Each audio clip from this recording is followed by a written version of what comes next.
It was like every ounce of pain she caused me rushed back at once. I yelled through the door, "Karma is a bitch. Go play in traffic." She sobbed for a bit longer and then eventually left. Oh, she came crawling back. What's going on, everybody? Hope everybody's feeling good. Hope everybody's doing well.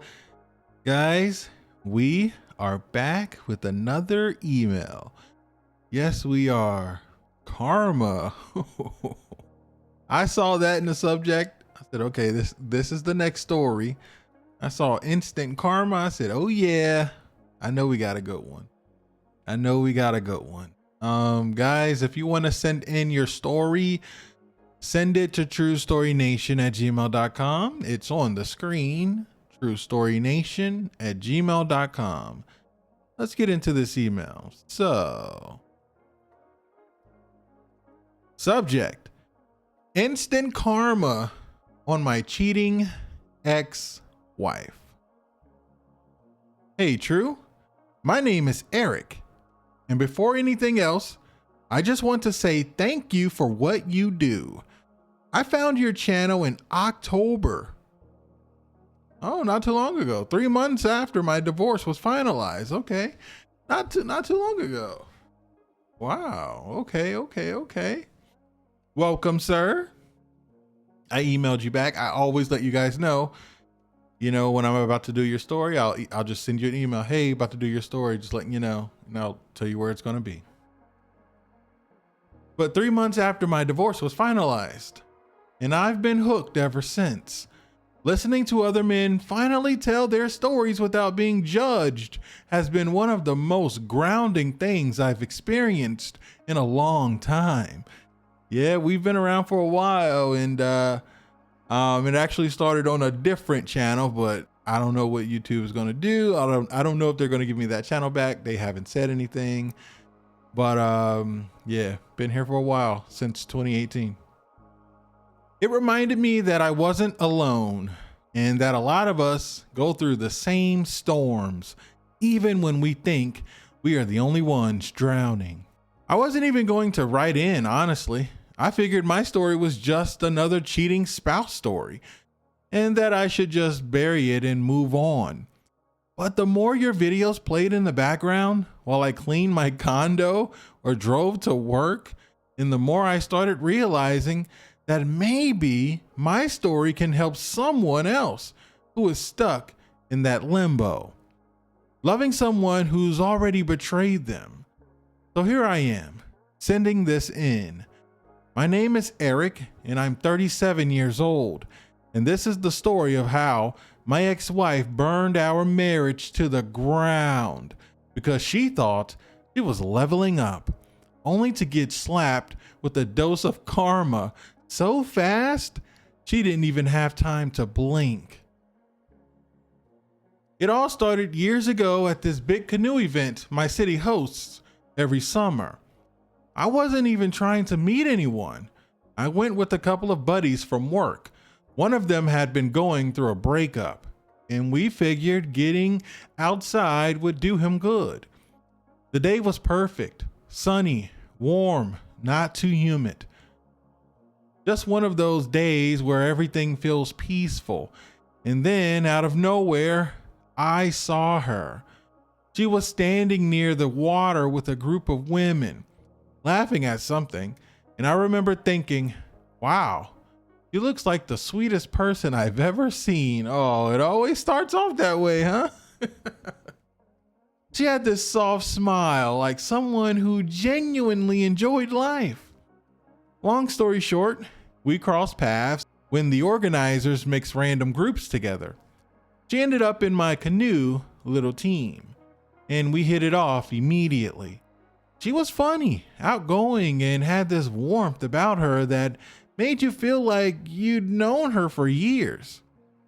When the event wrapped up, she was the one who was asking if I wanted to grab a smoothie at a stand nearby. I was impressed. Most women I've met weren't that forward. We talked for 2 hours straight, and I remember telling my friend afterwards, man, this one might be special. We dated for 3 years, and I swear to you, true story, those 3 years were some of the happiest of my life.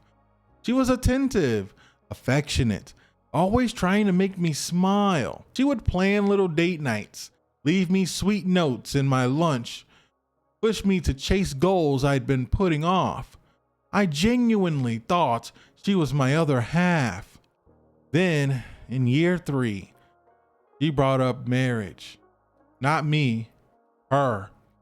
She told me she couldn't imagine life with anyone else, that I was her soulmate, that she wanted to lock in our future together. When a woman you love looks you in the eyes and tells you that, you start planning out your whole life in your head. So, I proposed. And the first year of marriage truly was amazing. I won't lie to you and pretend it wasn't. She was everything a man could ask for in a wife. She cooked, cleaned, packed my lunches, initiated affection, encouraged me, supported me. She made home feel like a place I wanted to be. Sex? That was regular, intimate, passionate. I felt wanted, loved, and appreciated. Then out of nowhere, everything just changed. I couldn't even tell you when it started. It was like a slow fade. First, she stopped greeting me at the door. Then she stopped going out of her way to do things she used to do. She got colder, emotionally detached. Sex slowed down until it stopped completely. She stopped reaching for my hand, stopped saying, "I love you," unless I said it first. Every conversation turned into her being irritated or dismissive. I tried asking if something was wrong, and she'd brush it off with, "I'm just tired," or "Work's been stressful." Trust me, I wanted to believe her. I wanted so badly to believe nothing was wrong. But the thing about a man's intuition, especially when he lived with someone long enough, is that you can feel when energy shifts. It's almost like the air gets heavier in the house. One evening, I finally confronted her. She'd just come home hours later than usual, claiming she lost track of time at work. Yeah, same old story. I was asking her point blank if there was something else. Her face told me everything, even before she spoke. She looked nervous, like a kid caught with their hand in a cookie jar.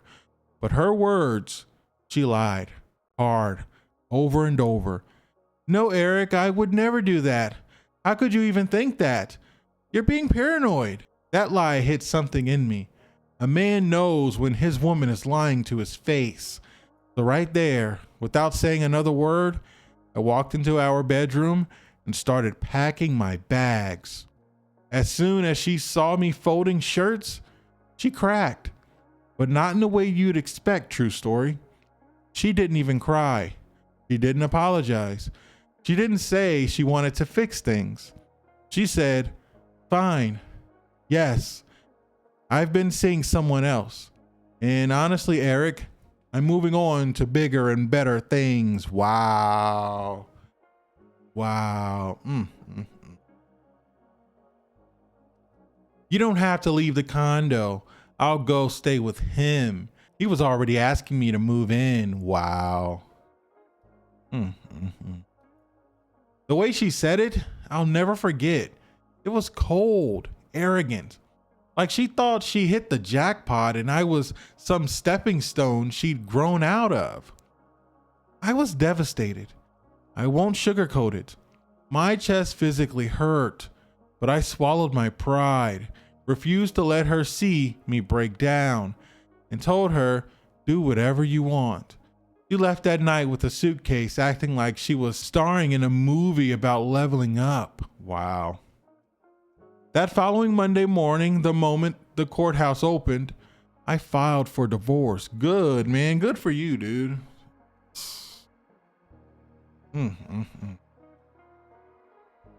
About a week later, this big-time businessman she thought she'd hit the lottery with drove her back to the condo in a silver Mercedes so she could collect the rest of her things.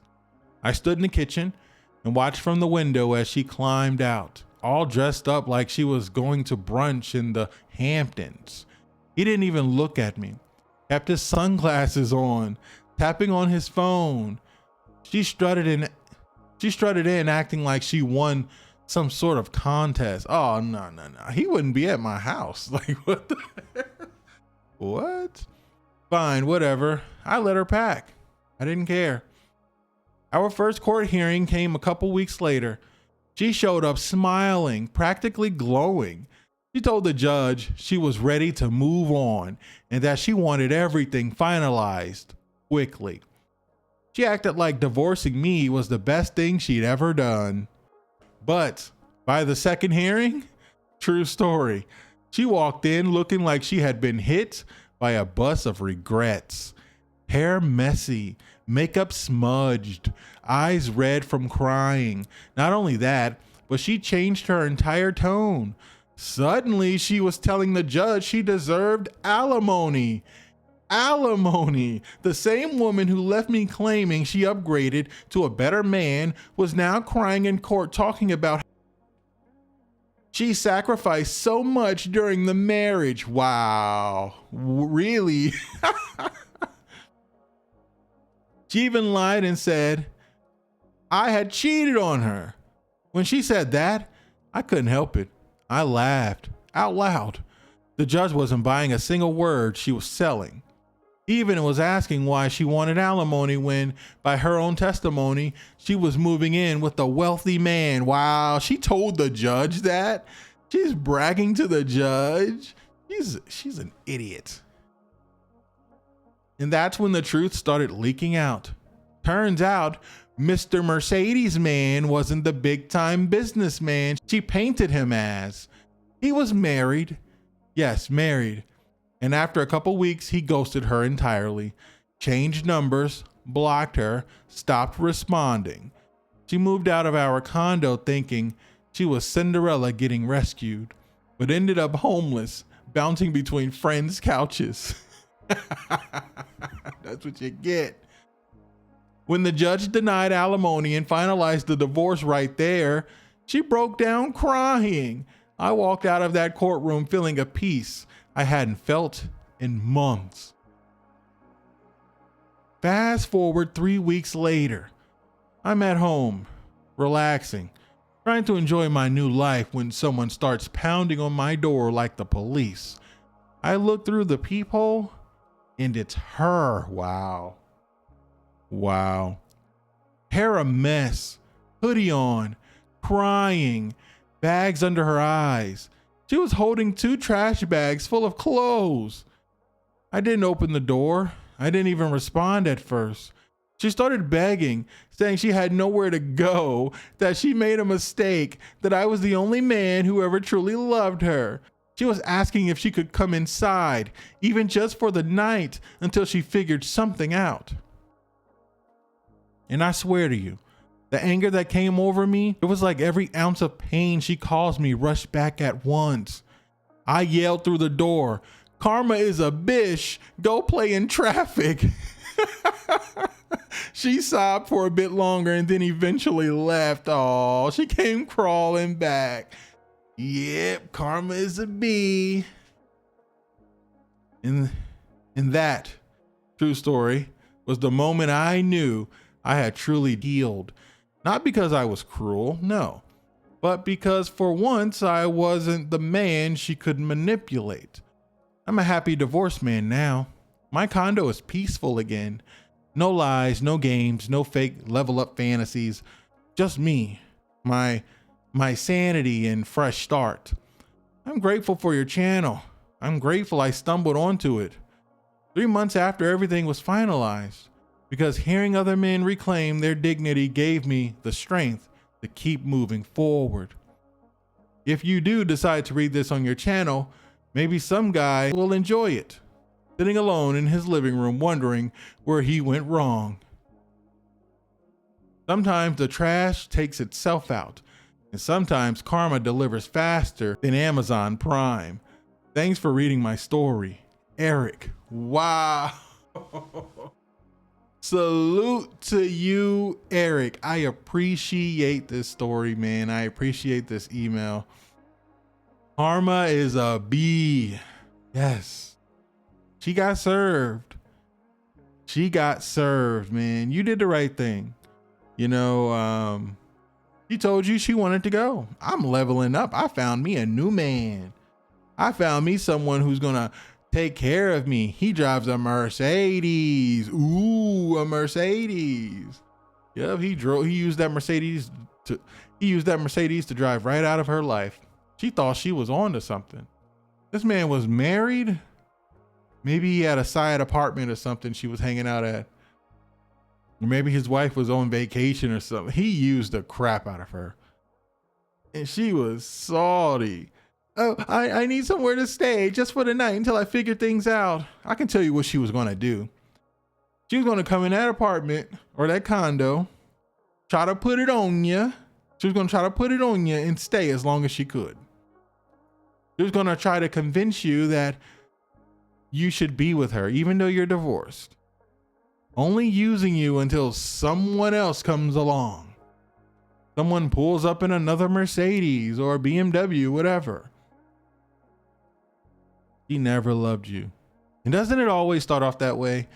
You met her initially and you're like, man, she's so sweet. And you guys dated for years and you know, you probably thought you vetted her, but that just tells you guys 3 years, you still don't know someone.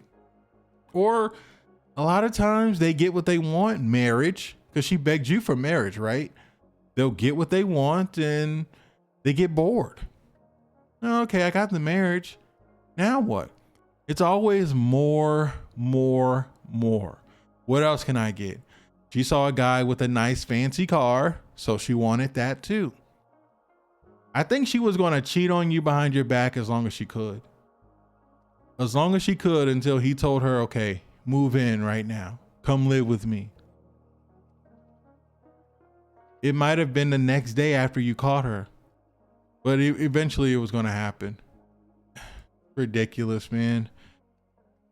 Like you said, karma is a bee. Guys, let me know what you think about this in the comments. Let me know what you think about this story. I emailed you, Eric. Hopefully you check it out. Hopefully you check out the comments. Jump in the comments. I encourage you guys, jump in the comments, even if you want to use a throwaway page or whatever. Jump in the comments and respond to people, talk to people, let people know how you feel about their, you know, criticism, whatever, comments, whatever. Guys, if you want to send in a story, send it to truestorynation@gmail.com. It's on the screen, truestorynation@gmail.com. I'm gonna catch you guys at the next one.